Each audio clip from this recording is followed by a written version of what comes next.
Eu deveria ser o teu Adão, mas sou antes o anjo caído em descrédito que banes do paraíso. Vejo em todo lado uma aventura de que estou irrevogavelmente excluído. Eu era benevolente e bom, a mágoa fez de mim um demónio. Torna-me feliz e voltarei a ser virtuoso.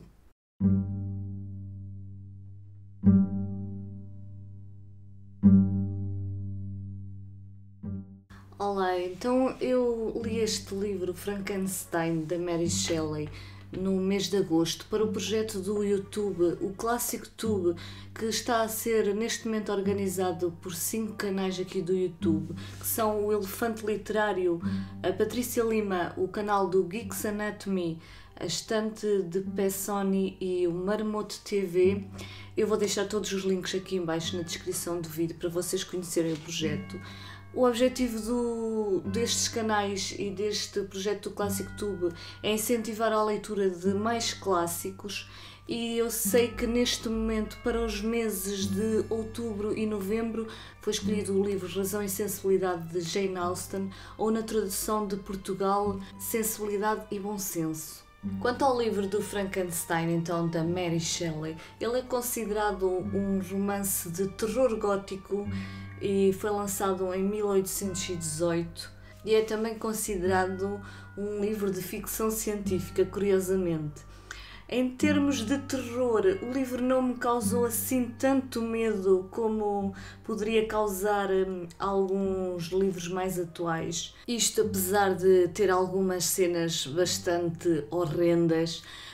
Por outro lado, o termo gótico penso que deriva um pouco desta criatura fantástica que é o monstro do Frankenstein, ou a criatura de Frankenstein, e devo alertar que o Frankenstein não é a criatura, mas sim o personagem que criou esse monstro, o Victor Frankenstein. Eu digo isto porque eu própria pensava que Frankenstein seria o nome do monstro e da criatura, e penso que várias pessoas têm essa ilusão para verem de tal forma como esse personagem se tornou mítico e se tornou parte do imaginário das pessoas, ao ponto de associarmos o nome Frankenstein a essa criatura. Por outro lado, eu acho que o termo gótico também se pode associar à descrição de cenas de natureza grandiosas que estão bem presentes na narrativa do livro. E para além disso, algo que foi bastante inovador na altura foi o facto deste tipo de romance ter sido escrito na altura por uma mulher, pela Mary Shelley. Esta versão do livro vai ter uma introdução e penso que outras versões do Frankenstein também terá essa introdução, em que vai ser explicada a origem da história do Frankenstein. Isto surge a partir de um encontro de amigos, na altura em 1816, de um grupo de amigos da Mary Shelley na Suíça, num verão chuvoso, onde se encontram então o escritor da altura famoso, o Lord Byron, o marido da Mary Shelley, que é o Percy Shelley, e um outro amigo que é o John William Polidori.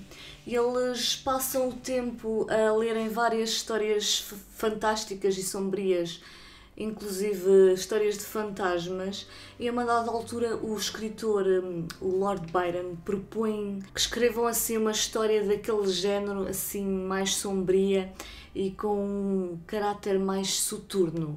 E é a partir então dessa proposta do Lord Byron que a Mary Shelley vai pensar nesta história do Frankenstein.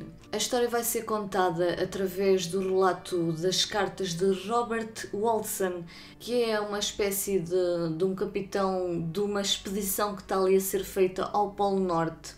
Ele vai então enviar uma série de cartas à sua irmã e vai relatando os acontecimentos que se vão passando ali nessa expedição, e ele conta como eles estão há vários dias ali naquele local completamente inóspito e de repente aparece um trenó a passar muito rapidamente e passado uns dias aparece outro trenó com o personagem do Victor Frankenstein, então, que surge e que é resgatado ali para a tripulação já num estado de saúde bastante frágil. Robert Walson e o Victor Frankenstein acabam por criar ali uma certa empatia entre eles e nasce dali uma pequena amizade entre eles.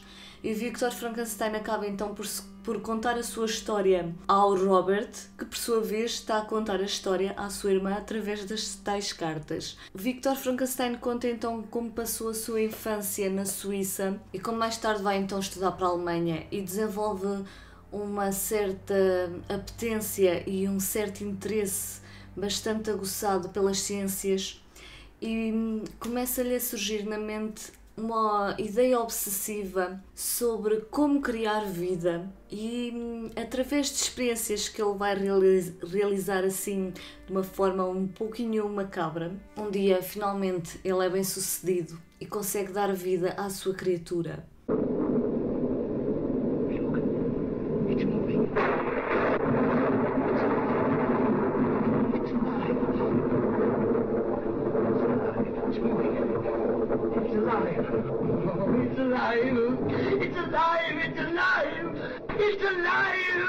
Só que a reação do Victor Frankenstein não é bem esta que nos surge no filme. Victor Frankenstein vai ficar horrorizado com a sua criação, vai ficar em estado de choque e vai fugir da sua criatura, que vai desaparecer durante muito tempo. Penso que passam-se até vários anos, até voltarmos a saber o que é que aconteceu a essa criatura.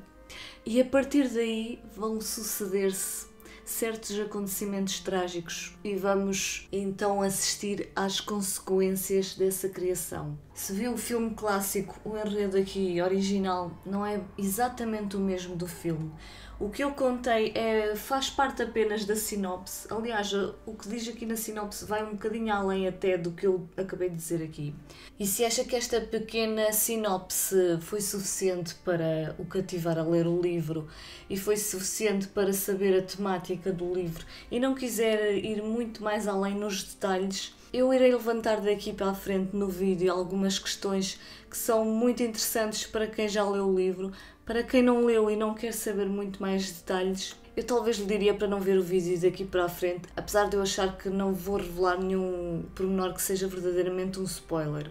O que é mais curioso neste enredo é o facto da sua criatura não ter qualquer nome e não se chamar Frankenstein, como eu já referi. E na verdade o livro é muito mais do que um livro de horror ou de terror, porque o mais importante neste livro são as questões que ele levanta. Até que ponto é que temos direito de julgar as ações dos outros? Nós nunca sabemos totalmente quais foram as condições pelo que os outros passaram. Nunca vivemos realmente na sua pele para termos o direito de julgar alguém.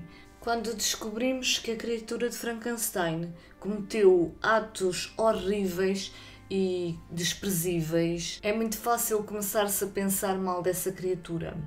Mas quando lemos sobre a história que a criatura passou, desde a sua origem até ao momento em que descobrimos o que ela fez após a sua vida passada, nós começamos a compreender a criatura e começamos a ver que ela, apesar dos seus atos de bondade no mundo, das suas boas ações, ela sempre viveu sozinha, completamente sozinha no mundo, sendo maltratada, espezinhada por toda a gente, sendo rejeitada, e nós começamos a pôr-nos no lugar dela, a pensar como é que seria se nós fôssemos absolutamente sozinhos no mundo. E é nesse ponto, depois de conhecermos todas as circunstâncias pela qual esta criatura passou, aí então começamos a pensar, será que no lugar dessa criatura nós não seríamos um pouco como ela?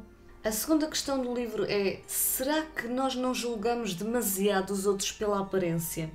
E isso é levantado a partir do momento em que todas as pessoas que viam a criatura do Frankenstein o maltratavam e o espezinhavam, nunca lhe deram a oportunidade para falar por causa da sua aparência, a não ser numa única altura em que ele conseguiu falar com um senhor cego e que por isso mesmo não o podia julgar por essa aparência, e que mesmo assim, depois da criatura ter sido, após essa conversa, maltratada, esse senhor não teve sequer a coragem de o defender ou de lhe dar uma oportunidade. A terceira questão importante aqui do livro que eu encontrei foi até que ponto é que o criador é responsável pelas ações da sua criatura. Victor Frankenstein criou a sua criatura, mas abandonou-a completamente, sem lhe ter dado sequer a oportunidade de ter uma existência com dignidade. A sua criatura era uma criatura racional, mas nem por isso teve qualquer oportunidade na vida de receber o mínimo de amor. E a propósito desta questão, eu gostava de ler esta citação. Maldito Criador, porque fizeste um ser tão hediondo de quem tu próprio te afastas desgostoso. Deus, na sua piedade, fez o homem belo e atraente à sua própria imagem. Mas eu sou uma tua imitação, imunda, tornada ainda mais horrível pela semelhança. Satã tinha os seus companheiros, demónios como ele, para admirá-lo e encorajá-lo, mas eu sou solitário e detestado. A quarta questão do livro é: quando o homem é mau, será que ele é mau por si só? Será que ele é mau intrinsecamente? Ou será que ele se torna mau devido às circunstâncias em que vive, às oportunidades que lhe dão, ou à falta de oportunidades que lhe dão na vida, ou à educação que recebe, ao tipo de influências do mundo externo? E volto a frisar: eu era benevolente e bom. A mágoa fez de mim um demónio. Torna-me feliz e voltarei a ser virtuoso. Mas atenção, eu não estou aqui a querer desresponsabilizar as pessoas que cometem atos de maldade. O que eu quero dizer é que, para além de responsabilizarmos esses atos e essas pessoas, devíamos também tentar compreender a raiz dos problemas, de onde é que isso vem, de onde é que vem essa conduta e porque é que essas pessoas agem dessa forma. E com isto também não quero dizer que haja sempre alguma justificação para haver atos de maldade, porque não há. Não vamos agora simplesmente armar-nos em vítimas ou apoiar esse tipo de mentalidade de vítimas. O que eu quero dizer é que nós podemos tentar sempre procurar ver formas de melhorar as oportunidades de toda a gente, para que toda a gente tenha a oportunidade e de não terem justificativa para não serem pessoas de caráter e de boa conduta. Nem todas as edições contêm o subtítulo do romance, o Frankenstein, nem mesmo esta. Na verdade, o título original do livro é Frankenstein ou o Moderno Prometeu. E Prometeu era precisamente, na mitologia, o titã que roubou o segredo do fogo aos deuses e o ofereceu aos homens, e que por isso foi severamente castigado. E a interpretação disto, a meu ver, é que o fogo era um elemento divino reservado aos deuses e não deveria ser dado aos homens, bem como o segredo da vida que Victor Frankenstein roubou aos deuses seria reservado a eles e não aos homens, e daí Victor Frankenstein sofreu o seu castigo através do sentimento de culpa que ele acabou por ter que carregar na sua vida devido aos atos de maldade que a sua criatura cometeu. Bom, e era tudo por hoje. Eu espero que tenha gostado do vídeo então do grande clássico do Frankenstein.